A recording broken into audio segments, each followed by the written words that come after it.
everybody.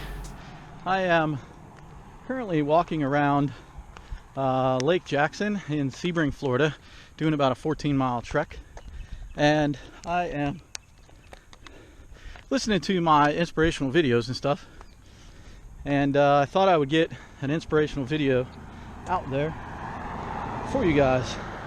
And as I said before in the previous video, I have several ideas that I want to get up to you, and so one of them that I've been thinking about is stress. Now, most of these, as I said before, are things that I've gone through myself, and so stress is definitely something that I've gone through myself, as I try to keep the sweat out of my eyes. But anyway, we all have stress, and no matter how much you feel as though you can control stress, it still is going to happen. Now, given that stress is going to happen no matter what, it then in turns to whether or not you can handle the stress, or I shouldn't say handle, but how you deal with the stress, or I guess, yeah, how you handle the stress and what you do about it. Now, everybody obviously has stress at work, or it might be stress with an illness, or it might be stress with your partner. I've experienced a lot of those, as a matter of fact. Years ago, well, 2016, when I decided to quit my job and start traveling, I was going through an enormous amount of stress, and I was going through a lot of stress at work and a lot of stress with my relationship at the time, and I just kept trying to find a way to sort of break away from that. Now, to paraphrase Dr. Joe Dispenza a little bit, because I have been listening a lot to him about how to change your mind and how to change your brain and how the brain works and controls the body. But think of stress as, let's relate it to the animal kingdom. The difference between stress and, say, adrenaline. So, in a scenario, you have the lion out on the plains of Africa, and they're hunting a zebra or a warthog or whatever. Now, the lion spots his prey or her prey and says, "I'm going to get that for dinner." They see that, their adrenaline starts to spike. They're excited. I'm going to get this food.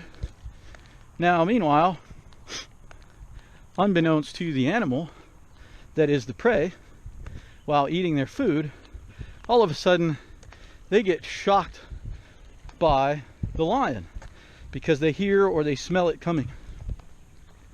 And so right away their body goes into a stress response. It's a bit of a combination between stress and adrenaline, but it's mostly stress. And so their instinct under that stress level is to run as fast as they can to get away.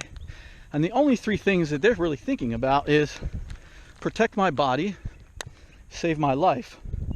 Where am I going to save my life? And how long do I project it's going to take to get there? Meanwhile, the lion's adrenaline is just full bore, just running as fast as they can and trying to predict the moves of the animal that they're preying on. Now, the difference with the animal kingdom is if that animal doesn't get caught, their stress level tends to drop rapidly, and then it no longer becomes a response. But it is also saved within their genes, I would assume, that the next time this happens, they'll be more prepared or more aware. And so they sort of just shut off the stress level. Now, the problem with some of us humans is we get to that stress level and then we don't know how to shut it off. And so we continuously live within this stress level. And some of it is a very heightened stress level. I could say from experience, the stress level that I had at work And say with my relationship, or even my father per se, when he had his strokes, I continuously 364 days a year lived in all of those stresses. And it was very unhealthy for me. I mean, I just felt lethargic. I felt worn down. I gained weight. My projection of who I was changed. I was constantly complaining about things. I was constantly trying to find a way to blame things or blame people. And it became a very unhealthy situation for me for many months. So after living in that stress for months and months, it became a habit. It became a personality. And so therefore, I made that stress become me and who I was and what I projected to the world. And that was not good, because that was not me. For the majority of my life, anyone who knows me, I've been a pretty positive person almost my whole life. Now, it took me quitting my job, traveling the world for 3 years, meeting so many amazing people, experiencing so many cultures, meeting people who were going through stresses and how they dealt with them, spiritual journey along the Camino, eventually coming back home and sort of getting back into oneself, into my inner self, and starting doing meditation and listening to motivational speeches, and which sort of got me doing this. And so I guess the question would beg to be asked is, once you hit that stress level, how can you turn it off? Because obviously not everybody can do as I did to sort of find myself again or have these experiences. So I would say one of the things that you need to do to start with, and I've talked about this before, and it's one of the things that I did, stand there and look at yourself in the mirror and think back at what you've done or the negative experiences that you've had and how you reacted to them, and be honest with yourself. If you can't be honest with yourself, then who are you going to be honest with? And have that conversation with yourself. Don't worry about that. It's okay to talk to yourself. But have that conversation with yourself and say, how did I react to these situations? What was the situation that caused this reaction or this stress level to spike? Was it worth the stress level? Was it someone else influencing me to be that way? And why in the world would I let that one person dictate how I felt for over a year? Or those people, how I felt for over a year? Why would I let those people affect me in that way? Ask yourself the honest questions. Why? And then what could you have done differently to change those reactions? Sometimes it takes a matter of self-discipline. You sometimes, when confronted with a certain negativity or an argument with your spouse or whatever, you want to lash out. You want to prove that you're right. You want to proclaim to the world and your spouse or whoever who accused you of such a thing that it's not as bad, or this is the reason why, or this is the excuse as to why I reacted that way. And maybe that's not the response that you should give. Maybe it should be a more passive response. Sort of go with the flow, as Taoism says. and just accept what they say, because in some people and in some situations, it's the way they felt about you or the thing that you did. And while you may not have felt that way had someone done it to you, because of that person's wiring or how they were raised or how outside influences that affected their lives growing up until that point, it may have affected them. So maybe rather than attacking them and being defensive, maybe we should just ask, why is it that you feel that way? Or what can I do to correct that? Or let's sit down and talk about it and try to figure this out.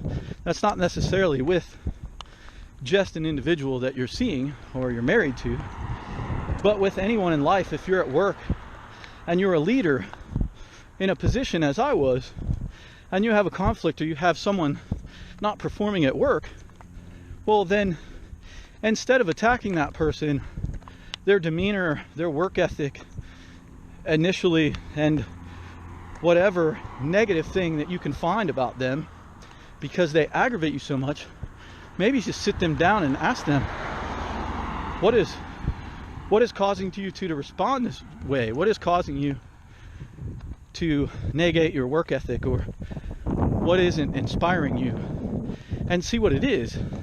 And you may find out that it's a legitimate response based off of either your actions that you didn't know or someone else's actions that pushed them that way and made them to continuously be negative. So, but basically, I got all a little off track there and down the rabbit hole, but look at yourself in the mirror and determine what it is that is causing you this stress, and then try to figure out how to eliminate it. Now, also, Dr. Joe Dispenza talks about becoming conscious, and it is very difficult to do. I know sometimes he says it can be easy, but I too have been trying to do that now for the last year, and I have briefly touched the surface of feeling that sort of out of body sort of consciousness, and your body becomes one, and you just feel enlightened, like you feel euphoric. And I haven't been able to do that on a regular basis, and part of it is that it's been difficult for me to shut my mind off from many things. And so when I'm able to, which I've done a lot better at, but when I'm able to, I all of a sudden find all of this vast space and consciousness that I've never experienced before. I can maybe enlighten it to, or liken it to, when I was traveling and I would come to a new city, or see, for instance, when I was in Pula, Croatia, and I walked up on the ancient Roman arena in Pula, and I just had this sense of, like right now I'm getting it. I get this light and sort of poof, and my see the goosebumps hit. Hopefully you saw those. You can see them now. But you get that rush, that rush, and once you can find a way inside yourself by doing several different things of clearing your thought process, listening to guided meditation to open up a new world, to learn more and more about your mind and how it controls your body, you'll find a way to live in that moment longer and longer as you go along. And once you do that, then you realize that these things that caused you this stress are so minuscule. They are so minuscule that you wonder why in the world you wasted your time on these things. Why did you waste this time on this that you are never going to get back? You will never get it back. When you're laying on your deathbed, you want to remember all of the good memories, all of the experiences you had. if you travel all of the places you saw, if you positively affected people's lives and how they changed because of what you did, that is what you need to remember on your deathbed. And when you take your last breath, you want to smile and say, I've done it. I have done what I was put here on this earth to do. And that is to positively affect people, enjoy the life that's been given to me. And I'm not laying there begging for time back, that I blame someone for stealing from me, or blame myself for letting that time go over such minuscule things. You don't want to die that way. You do not want to die that way. You want to be there in memory, in thoughtful bliss, with a smile on your face as you take your last breath. And so I suggest that you try those things as I said. Ask yourself the honest questions. Commit to yourself to change things in your life that you do that cause that stress. I know that food, obviously certain foods make us sick, but we also make ourselves sick. And sometimes we make ourselves more sick than the food does. The stress levels that we contain within ourselves and let manifest in ourselves, that become our attitude, our personality, and our being, that takes its toll, because your body is constantly living in a state of stress. It stresses your heart, it stresses your lungs, it stresses your blood pressure. You get frequent headaches, you get tension. It's just everything. And then your body begins to slowly shut down, because it is having to produce this stress reaction constantly over and over again. And you make yourself sick. So then you start with the diabetes, you start with the weight gain, because your body is starting to shut down to compensate. It is not good at all. So what you need to do is find a way to eliminate that stress. Do it for yourself. Don't say, I'm going to do this for my family. And that may sound like the noble thing to do, but don't do it for your family. Do it for yourself. Once you do things for yourself, once you commit to make yourself healthy, once you commit to make yourself as much stress-free as possible, once you commit and you do it and not talk about it, all of that other stuff will change. All of it will change. Your family, you'll see a change in your family. You'll start projecting a more positive aura about yourself. People will start asking you, what did you do?